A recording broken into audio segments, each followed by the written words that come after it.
4 ótimas novidades para passar para o torcedor vascaíno nesta tarde. A gente vai falar aqui sobre alguns assuntos relevantes, algumas reviravoltas aí de bastidor neste domingo. A gente tem uma surpresa aí com relação à escalação do jogo contra o Ceará.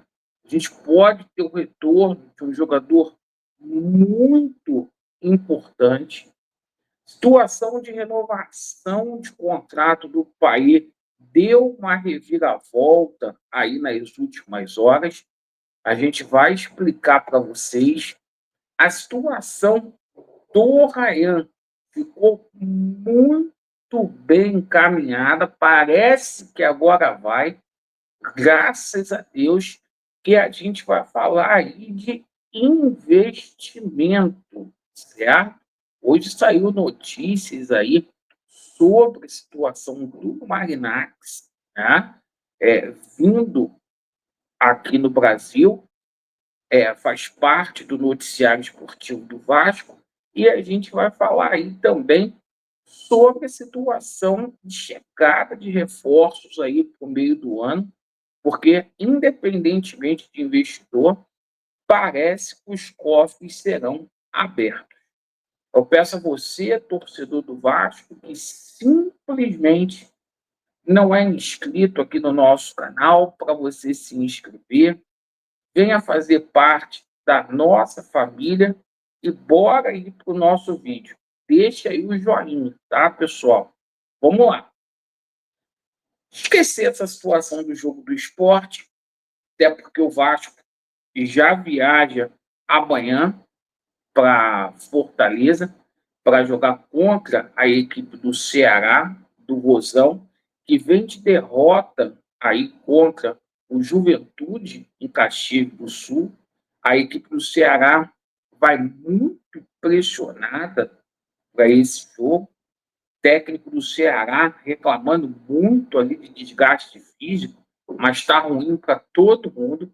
E a grande novidade é a seguinte: o Maurício Lemos, que foi poupado da partida aí contra a equipe do Sport, né, ele pode ser relacionado para esse jogo, tá? Houve uma recuperação aí do Maurício Lemos. O Maurício Lemos pode viajar, tá? O martelo vai ser batido no treinamento de amanhã. Por que eu acho essa notícia muito relevante? Porque o Maurício Lemos, ele é muito mais jogador do que o Lucas Freitas, né? A composição da zaga do Vasco da Gama fica muito melhor. Situação aqui envolvendo o jogador Ryan. É outra novidade.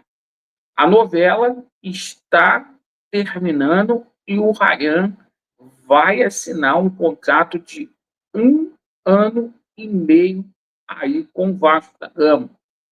Tá? O contrato do Ryan indo até dezembro de 2026. 1 mês e meio aí de contrato. E o seguinte, perdão, 1 ano e meio aí de contrato do Ryan, certo? Antes tarde do que nunca.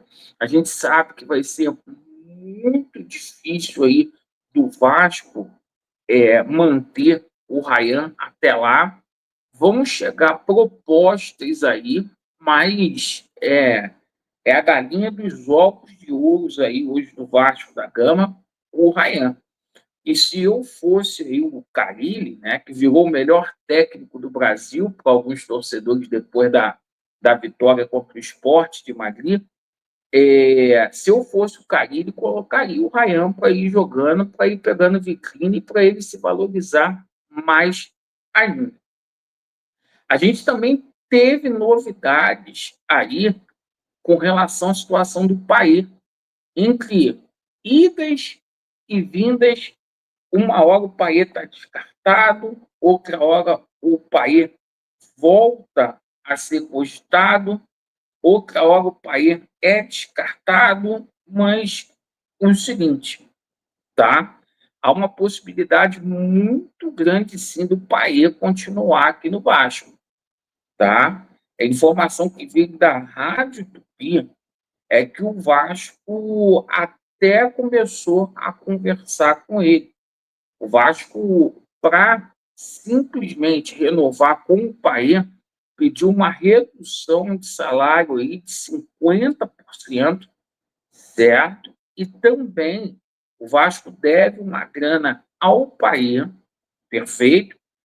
E que essa grana que o Vasco deve ao Payet de imagens e luvas, né, seria diluída aí no salário do Payet, né? Então, assim, o Payet aceitando essa redução, ele pode, ele quer ficar aqui no Vasco da Gama. O grande problema é a situação aí extracampo, tá? Essa situação, o departamento jurídico do Vasco aí ainda não se manifestou, mas o Bahia continua jogando aí normalmente, treinando normalmente, com um contrato ativo, então isso não deve ser motivo aí para preocupação. Deixe nos comentários, você acha que o Payet deve renovar com o Vasco ou não? Se você fosse o Pedrinho, se você tivesse a caneta na mão, você renovaria com o Payet? E mais uma informação, tá? A gente tomou conhecimento hoje aí que o Magnax ele vem aí ao Brasil, certo? No final do mês de maio, quando termina lá a Premier League. Segundo o informativo que saiu hoje, tá?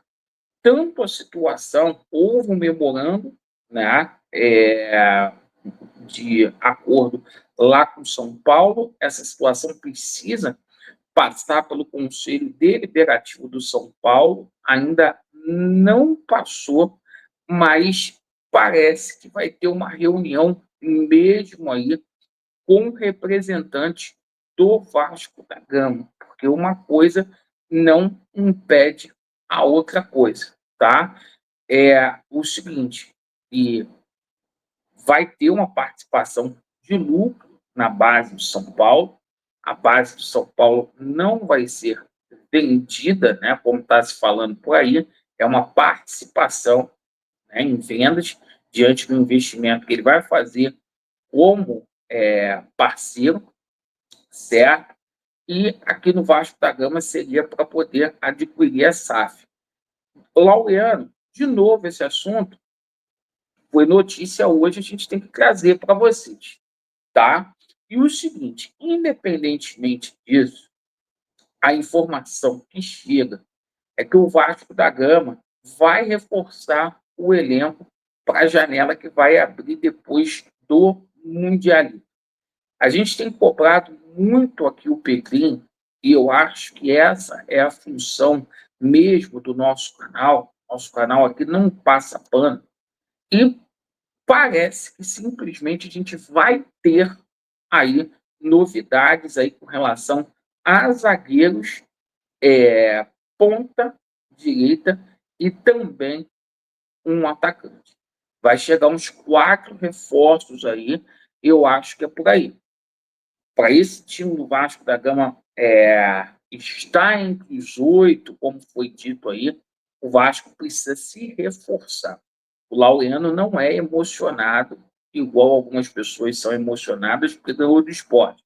O Carille virou o melhor treinador do Brasil, o Vasco está entre os 8 melhores do Brasil.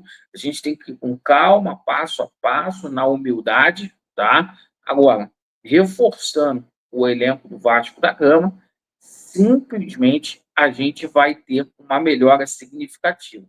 E sobre a situação aí do Carille, né, é resultado do dia a dia, que vai dizer, o Vasco vai ter uma sequência fora de casa, agora, né, entre o clássico contra o Flamengo, o jogo contra o Palmeiras, aí a gente vai ver aí se o Carille se tornou aí o melhor técnico do Brasil, como algumas pessoas estão falando. Passo a passo, mas a gente hoje teve um dia aí com bastante novidades aí, graças a Deus. Isso é bom porque amanhã a gente viaja para Fortaleza para enfrentar o Ceará. Obrigado aí pela atenção. Vasco neles e a verdade prevalecerá. Valeu.